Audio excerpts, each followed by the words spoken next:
Selamat pagi Ibu dosen, perkenalkan nama saya Maria Delviana Faot dengan NPM 33230007. Prodi Pendidikan Biologi kelas 4A.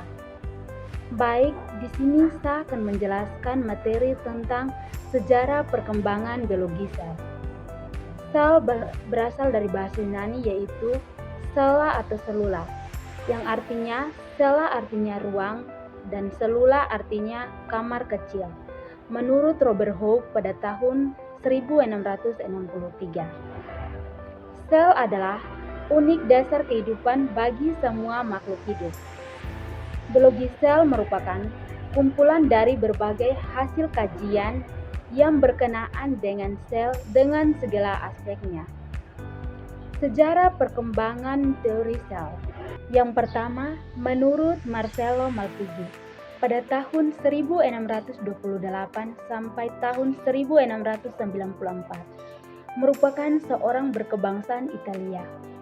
Ia merupakan orang pertama menggunakan mikroskop dengan dapat mengamati sayatan jaringan pada organ-organ tertentu seperti otak, hati, ginjal, limfa, dan paru-paru. Dan beliau juga mengamati perkembangan embrio pada ayam. Kemudian beliau menyimpulkan bahwa jaringan tersusun atas unik-unik struktural yang disebut Utrecht. Yang kedua, menurut Anthony van Leeuwenhoek, pada tahun 1632 sampai 1723, ia merupakan seorang berkebangsaan Belanda. Ia juga merupakan orang pertama menemukan mikroskop. Kemudian ia dapat meneliti pada organisme mikroskopis yaitu protozoa dan rutifera yang dinamakan Animalculus. Kemudian beliau juga mengamati bakteri, sperma pada manusia, anjing, kelinci, ikan, dan katak. Yang berikut, pelopor biologi sel.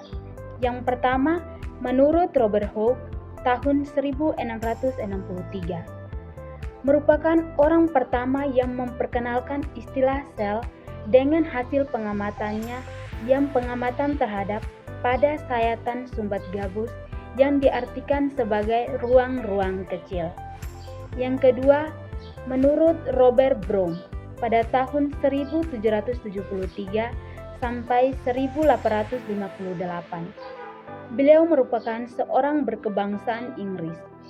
Pada ini, beliau menyimpulkan bahwa sel-sel epidermis, tumbuhan, serbuk sari, dan kepala putih yang mengandung struktur yang konstan yang disebut inti.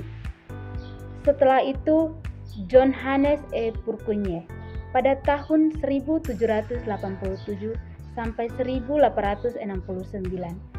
Beliau merupakan berkebangsaan Cekoslovakia. Beliau memperkenalkan istilah protoplasma.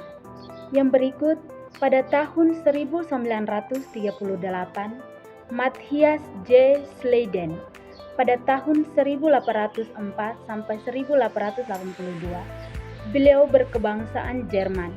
Ia melaporkan bahwa tubuh tumbuhan tersusun atas sel. Yang berikut, Theodora Schwann pada tahun 1810 sampai 1882. Beliau merupakan berkebangsaan Jerman. Pada tahap ini, beliau menyimpulkan bahwa tubuh hewan tersusun atas sel. Kemudian beliau dapat menyusun dua asas yang dikenal dengan teori sel, yaitu semua organisme terdiri dari sel dan sel adalah unik dasar organisasi kehidupan. Yang berikut, menurut R. Virchow pada tahun 1821 sampai 1902, beliau menyatakan asas ketiga teori sel, yaitu semua sel berasal dari sel yang telah ada sebelumnya, atau yang dinyatakan sebagai omnicellular e cellula. Yang berikut, menurut Louis Pasteur pada tahun 1908 sampai 1895, beliau menyatakan bahwa setiap makhluk hidup berasal dari makhluk hidup sebelumnya. atau yang diartikan sebagai omnivivom e vivom. Sekian dari hasil penjelasan singkat saya mengenai materi sejarah perkembangan biologi sel. Terima kasih.